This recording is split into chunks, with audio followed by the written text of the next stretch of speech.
Bonjour, j'ai le plaisir de recevoir Frédéric Dondieu-Devab, Managing Partner, cofondateur du cabinet Arsène Taxand, présent en France et dans 50 pays à travers son réseau, acteur privilégié de la fiscalité. On va parler aujourd'hui de la fiscalité des plus-values de cession.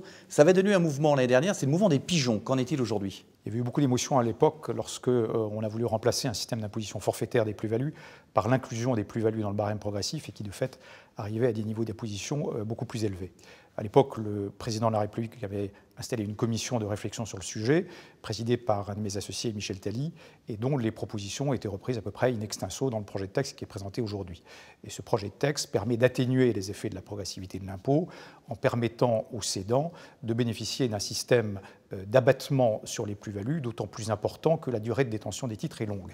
Et c'est ainsi que dans le régime général, on peut atteindre un niveau de 65% d'abattement sur la plus-value lorsque les titres ont été détenus au moins 8 ans. Alors, régime général, mais aussi régime particulier, celui des entrepreneurs, des entreprises de moins de 10 ans. Régime plus favorable pour les entrepreneurs, c'est-à-dire des personnes qui investissent dans des entreprises de taille plus réduite, PME, et qui existent depuis moins de 10 ans.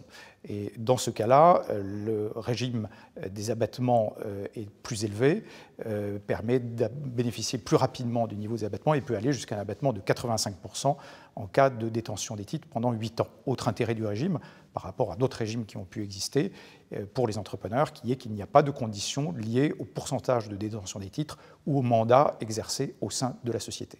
Et ceci doit permettre de bénéficier, au-delà de 8 ans, d'une imposition effective d'à peu près 24%.